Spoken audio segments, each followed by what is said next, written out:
Here's another important video from the Personal Defense Network.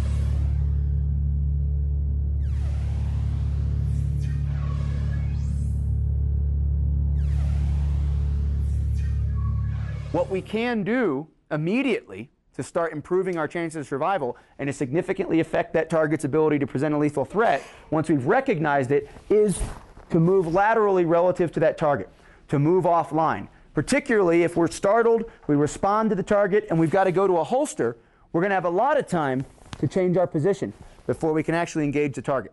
So we want to start working that into our training. Okay? Shooting in a realistic environment means taking maximum advantage of that environment.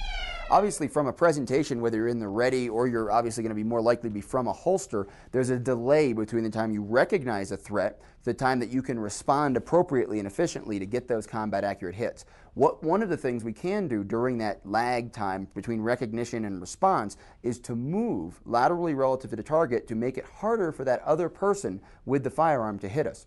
If, for instance, I were to walk into my kitchen and find a home intruder with a firearm pointed at me, and all I were to do were orient towards the threat, draw, and shoot, that person has all this time to shoot at me while I'm doing that. Instead, what I want to do is recognize the attack. Obviously, the gun's pointed out at me as I recognize it. Now, at this point, if I move laterally as I draw and extend, it's much harder for that person to hit me.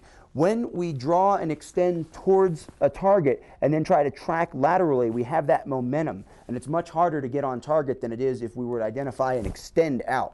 So by pointing the gun out at you, that home intruder has already chosen to engage. The best thing and the most important thing that you can do while responding with your firearm is to do that recognition of the attack and then lateral movement as you respond, causing him to have to shift his point of aim to the left or right. We're going to be in the ready position. I'm going to give you your command to fire. You're going to recognize your threat, which is going to be the target in front of you. You're going to realize that what you need to do is to get multiple hits in that high center chest area to stop the threat. While we're doing that, we're going to move. So on the recognition, you're going to now start sidestepping. Okay, we're in close quarters. This is a new skill. We're moving to another level. For safety's sake, we're going to alternate left and right. First time you're going to go right, second time you're going to go left, you're going to move as a group. So your command to fire will be up. You'll recognize your attack, move to the right, take your shots. Okay? We'll be here, up, come back into the ready position, stand by. The next command to fire, up. We're going to move as we present. We should be planted a full body width offline, significantly affecting that target's ability to present a lethal threat before we engage. Weapons loaded. Got holster. Everyone back up on the line. Grip your firearm and go to the ready position. Muzzle depressed, high at your chest. Stand by for your command to fire. You're going to sidestep to the right. Is everybody hot?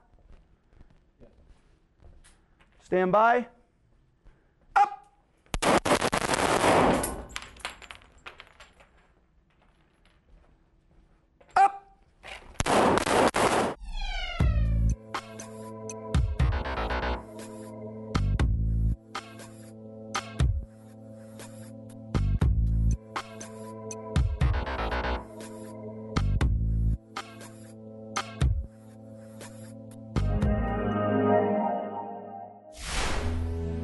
Check out more videos just like this one at the Personal Defense Network.